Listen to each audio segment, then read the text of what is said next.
Heavy അമൂറോ അമൂറ് വരെയായിട്ട് ചുമട് ഇതിനകത്ത് ആദ്യമായിട്ട് കേട്ടോ അമൂറിനെ കിട്ടണേ മറ്റേ ഇത്. ഹായ് ഗായ്സ്, അപ്പം ഇന്ന് നമ്മൾ ചെയ്യാൻ പോണത് എന്താ വെച്ചിട്ടുണ്ടെങ്കിൽ ഇന്നൊരു വെറൈറ്റി ഫിഷിംഗ് ആണ് കേട്ടോ.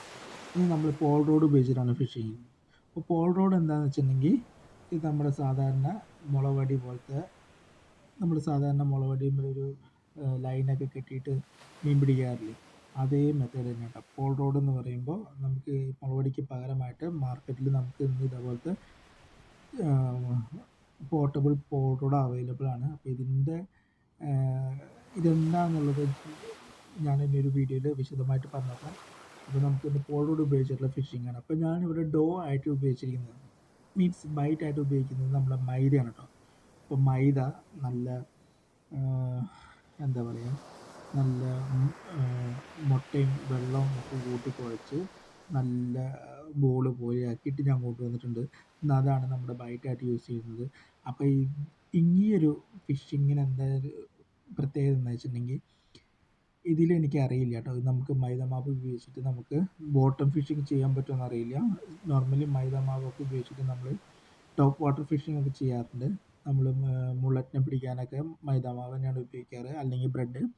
അപ്പോൾ നമുക്ക് ബോട്ടം ഫിഷിങ്ങിൽ ഫിഷ് ഏതെങ്കിലും കിട്ടുമോ നോക്കാൻ വേണ്ടിയിട്ടാണ് നമ്മൾ ഈ ഒരു എക്സ്പെരിമെൻ്റായിട്ട് നോക്കണം. അപ്പോൾ നമുക്ക് കിട്ടുമോ നോക്കി നോക്കാം. അപ്പോൾ മൈദാമാവ് ഇതേപോലെ ഇവിടെ റിസൾട്ട് ഉണ്ടോ ഇല്ലയോ എന്ന് എനിക്കറിയില്ല. അപ്പോൾ ഈ മൈദാമാവ് എന്ന് കേൾക്കുമ്പോൾ തന്നെ നമുക്കൊരു പ്രത്യേക ഒരു മനസ്സിനൊരു സംതൃപ്തിയാണല്ലോ. നമ്മുടെ കൂട്ടുകാരനൊക്കെ വിളിക്കണ പോലെയാണ് മൈദാമാവ് എന്ന് പറയുന്നത്. അപ്പോൾ നമ്മൾ ആദ്യത്തെ കാസ്റ്റിൽ നമുക്കൊന്നുമില്ല, പ്രത്യേകിച്ചൊന്നും മെച്ചമുള്ളതായിട്ട് തോന്നണമൊന്നുമില്ല. എന്നാലും നമ്മൾ കുറച്ചേരം ഇരുന്ന് നോക്കുകയാണ്. കാരണം ഇന്ന് ജോലി സ്ഥലത്ത് നിന്ന് വന്നപ്പോൾ ഇത്തിരി പ്രഷറും കാര്യങ്ങളൊക്കെ ഉണ്ടായിരുന്നു. അപ്പോൾ അതൊക്കെ ഒന്ന് കളഞ്ഞ് ഒന്ന് റിലാക്സ് ആവാൻ വേണ്ടിയിട്ട്, ഒരു റിലാക്സ് മൂഡ് പിടിക്കാൻ വേണ്ടിയിട്ടാണ് ഞാൻ ചൂണ്ടയിട്ട് ഇറങ്ങിയത്. അപ്പോൾ നമ്മൾ ചൂണ്ടയെടുത്ത് ഇറങ്ങുമ്പോൾ നമ്മൾ ഓട്ടോമാറ്റിക്കായിട്ട് ഫ്രിഡ്ജൊക്കെ തുറന്ന് നോക്കിയപ്പോൾ അതിനകത്ത് ഒന്നുമില്ല എന്ന് കണ്ടു. പിന്നെ നോക്കിയപ്പോഴാണ് മൈദ ഇരിക്കുന്നുണ്ട്. അപ്പോൾ മൈദ വെച്ചിട്ട് ഫിഷിങ് ചെയ്താൽ എങ്ങനെ ഇരിക്കുന്നു തോന്നി. ഞാൻ മൈദ വെച്ചിട്ട് ഫിഷിങ് ചെയ്യാറുണ്ട്, പക്ഷേ മൈദ വെച്ചിട്ട് ഞാൻ ബോട്ടം ഫിഷിങ് ഇതുവരെ ചെയ്തിട്ടില്ല കടലിൽ. അപ്പോൾ ഏതൊക്കെ സ്പീഷീസ് കിട്ടുമെന്ന് അറിയാൻ വേണ്ടിയിട്ടാണ് നമ്മളിത് ഒരു എക്സ്പെരിമെൻ്റ് പോലെ വന്നിരിക്കുകയാണ്. അപ്പോൾ ഇത്ര സമയം കൊണ്ട് എനിക്ക് ഒരു മീൻ പോലും കിട്ടിയിട്ടില്ല. എനിക്കൊരു മീൻ കിട്ടി. അപ്പോൾ ഇതിൽ അത്യാവശ്യം റിസൾട്ടൊക്കെ ഉണ്ട് കേട്ടോ. അപ്പോൾ നമുക്ക് ഇപ്പോൾ ഞാൻ പിടിച്ച മീനും സർജൻ മേജർ എന്നാണ്. അപ്പോൾ ഇതിൻ്റെ ഒരു പ്രത്യേകത എന്താ വെച്ചിട്ടുണ്ടെങ്കിൽ ഇതൊരു കൂട്ടായിട്ട് വരും, തീറ്റെടുക്കും, കൂട്ടായിട്ട് പോകും. ഈ ഒരു ഫിഷിൻ്റെ സ്വഭാവം അങ്ങനെയാണ്.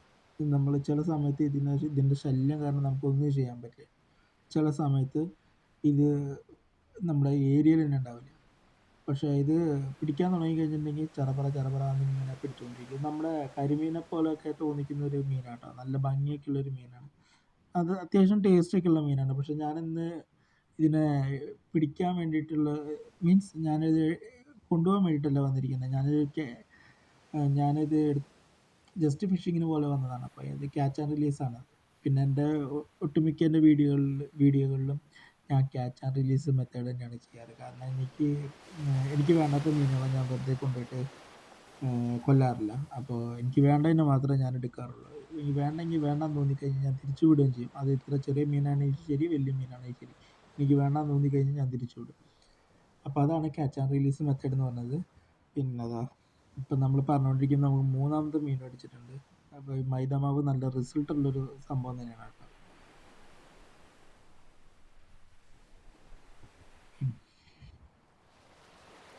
എനിക്ക് ഇങ്ങനെ ചൂണ്ടിട്ടുകൊണ്ടിരിക്കുമ്പോൾ എൻ്റെ കുട്ടിക്കാലം ഓർമ്മയാണ്. അത് കുട്ടിക്കാലത്ത് ഞാനൊക്കെ ഇതേപോലെ നമ്മുടെ ഡാമുകളിൽ നിന്നാണെങ്കിലും പുഴകളിൽ നിന്നാണെങ്കിലും ചെറിയ മുളവടി ഉപയോഗിച്ചിട്ട് അതിന് ടങ്കീസൊക്കെ കെട്ടി, ഞങ്ങളുടെ നാട്ടിൽ ഇതിനെ നൂലിനെ ടങ്കീസ് എന്നാണ് പറയുക. ടങ്കീസ് എന്ന് പറയും, ചിലവർ ഇങ്ങനെ പല പേരും പറയുമല്ലോ, പല നാട്ടിൽ പല പേരുകളൊക്കെ ആയിരിക്കും. അപ്പോൾ നിങ്ങളുടെ നാട്ടിൽ ഇതിനെ കെട്ടുന്ന ലൈനെ എന്താ പറയുക വെച്ചിട്ടുണ്ടെങ്കിൽ നിങ്ങളത് കമൻറ്റ് ചെയ്തേക്കുക. അപ്പോൾ ഈ ടങ്കീസൊക്കെ കെട്ടിയിട്ട് ഇതിൻ്റെ അറ്റത്ത് ഒരു ഹുക്ക് കെട്ടി ഒരു ഫ്ലോട്ടൊക്കെ ഇട്ടിട്ട് ഇങ്ങനെ മീൻ പിടിക്കുന്നതിൻ്റെ ഒരു സുഖം എനിക്ക് ശരിക്കും ഇപ്പം മനസ്സിലായി കേട്ടോ. കാരണം അതാണ് നമ്മുടെ ഫസ്റ്റത്തെ ഒരു ഫിഷിംഗ് മെത്തേഡ് എന്ന് പറഞ്ഞിരിക്കുന്നത്. നമ്മുടെ ട്രഡീഷണൽ മെത്തേഡ്. അപ്പോൾ അത് ഒരു പ്രത്യേക ഫീൽ തന്നെയാണ്. അത് പറഞ്ഞറിയിക്കാൻ പറ്റില്ല. നിങ്ങൾ ഫിഷിങ്ങിന് പോകുമ്പോഴേ നിങ്ങൾക്കത് അറിയാൻ പറ്റുള്ളൂ കറക്റ്റായിട്ട്. പിന്നെ അതിന് ശേഷമാണ് റോഡും റീലും കാര്യങ്ങളൊക്കെ ഉപയോഗിച്ച് തുടങ്ങിയത്. പക്ഷേ എന്നാലും നമ്മൾ ഈ കൈ ചൂണ്ടിട്ട് മീൻ പിടിക്കുക എന്ന് പറഞ്ഞിട്ടുണ്ടെങ്കിൽ ഒരു പ്രത്യേക സുഖം തന്നെയാണ്. അപ്പോൾ നമ്മുടെ മീൻപിടുത്തം തകൃതിയായിട്ട് നടക്കുന്നുണ്ട് കേട്ടോ. നമുക്ക് അത്യാവശ്യം മീനൊക്കെ കിട്ടുന്നുണ്ട്. നമ്മൾ വിചാരിച്ച പോലെയൊന്നുമല്ല. ഈ മൈദമാവ് നമുക്ക് ഉപയോഗിച്ചിട്ട് നമുക്ക് എവിടെ വേണമെങ്കിലും മീൻ പിടിക്കാം കേട്ടോ. നമുക്ക് തോട്ടിലാണെങ്കിലും കുളത്തിലാണെങ്കിലും പുഴയിലാണെങ്കിലും ആറ്റിലാണെങ്കിലും എല്ലായിടത്തും നമുക്ക് ഇതുപോലെ മീൻ പിടിക്കാം. മൈദമാവ് കൊണ്ട് അങ്ങനെ ഒരു ഗുണമുണ്ട്. കാരണം നമ്മൾ ചില സ്പീഷീസിനെ ടാർഗറ്റ് ചെയ്യണമെങ്കിൽ നമുക്ക് മൈദമാവ് തന്നെ വേണം. ഈ മീനുകളിൽ തന്നെ നമ്പൂതിരി മീനുകളുണ്ട്. അപ്പോൾ അവരൊക്കെ ഈ ഇറച്ചി മീനൊന്നും കഴിക്കാത്ത കൂട്ടത്തിൽ ഉള്ള മീനുകളൊക്കെ ആണെങ്കിൽ നമ്മൾ ടാർഗറ്റ് ചെയ്യണമെങ്കിൽ ഇതേപോലത്തെ മൈദയോ അല്ലെങ്കിൽ പൊറോട്ടയോ അല്ലെങ്കിൽ ബ്രെഡോ പിന്നെ അതേപോലെ തന്നെ അങ്ങനെയുള്ള സാധനം ഫുഡ് ഐറ്റംസ് ഇട്ടിട്ട് വേണം അതിനെ പിടിക്കാനായിട്ട്. ചോറിട്ട് പിടിക്കുന്നവരുണ്ട്. അപ്പോൾ അങ്ങനെ പല രീതിയിലും നമുക്ക് മീൻ പിടിക്കാം. അപ്പോൾ നമുക്ക് ഇപ്പോൾ ഞാൻ മൈദ കൊണ്ടുവന്നിട്ട് എനിക്കിപ്പോൾ ഇത്രയും റിസൾട്ട് ഉണ്ടാവും ഞാൻ ഒരിക്കലും വിചാരിച്ചില്ല. കാരണം ഞാനിത് ജസ്റ്റ് ഒരു എന്താ പറയുക ഒരു എക്സ്പെരിമെൻ്റ് പോലെ ഞാനൊന്നും കിട്ടുമെന്ന് വിചാരിച്ചിട്ടൊന്നുമല്ല ഞാൻ വന്നത്. പക്ഷേ എനിക്ക് കിട്ടി തുടങ്ങിയപ്പോൾ എനിക്ക് സന്തോഷം തുടങ്ങി കേട്ടോ. നിലവിലിപ്പോൾ എനിക്ക് 7 മീനോളം കിട്ടിക്കഴിഞ്ഞു. ആ കിട്ടുന്നതിനൊക്കെ അതേപോലെ തന്നെ ഞാൻ തിരിച്ചു വിടുന്നുണ്ട്. എന്നാൽ എൻ്റെ ഉദ്ദേശം എന്ന് വെച്ചിട്ടുണ്ടെങ്കിൽ ജസ്റ്റ് ഹാവ് എ ഫൺ, അത്രയേ ഉള്ളൂ. അപ്പോൾ നമ്മുടെ ഫൺ ഫിഷിംഗ് എന്ന് പറയുമ്പോൾ ഇത്രയൊക്കെ ഉള്ളൂ കേട്ടോ. നമ്മൾ കിട്ടിയ മീനെ തിരിച്ചു വിടാൻ നോക്കുക, അതാണ് ഫൺ ഫിഷിംഗ്.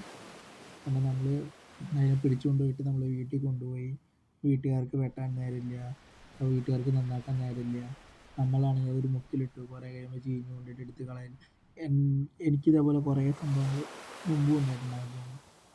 അപ്പോൾ അതേപോലെയൊക്കെ നമുക്ക് തന്നെ ഒരു ഇതാണ് ഒരു വിഷമമാണ്. നമ്മൾ പിടിച്ചുകൊണ്ട് വന്നിട്ട് അതിനെ കൊണ്ടുവന്നിട്ട് ആർക്കും വേണ്ടാണ്ട് നമ്മളെടുത്ത് കളയുക. ആ സമയത്ത് നമ്മൾ അതിനെ തിരിച്ചു വിട്ടിരുന്നെങ്കിൽ ഒന്നുമില്ലെങ്കിൽ വേറെ ഏതെങ്കിലും മീനിലോ ഇതുണ്ടാവും, അല്ലെങ്കിൽ ഒരു സർവൈവ് ചെയ്ത് ജീവിച്ചു പോയിട്ടുണ്ടാവും അല്ലേ. അപ്പോൾ അങ്ങനെയുള്ള കാര്യങ്ങൾ ഇപ്പോൾ നമ്മൾ ശ്രദ്ധിക്കുക. മീൻ പിടിക്കുമ്പോൾ മീൻ കിട്ടണം എന്നുള്ളൊരു ആഗ്രഹം കൊണ്ട് മാത്രമല്ല നമ്മൾ മീൻ പിടിക്കാൻ വരേണ്ടത്.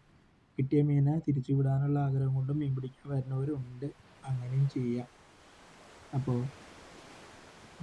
നമുക്ക് അത്യാവശ്യം നല്ല വലിയ മീനുകളൊക്കെ ആട്ടോ കിട്ടുന്നത്. നമുക്കൊരു പാൻ ഫ്രൈ സൈസിലൊക്കെയാണ് നമുക്ക് കിട്ടിക്കൊണ്ടിരിക്കുന്നത്. ഒന്നുമില്ല.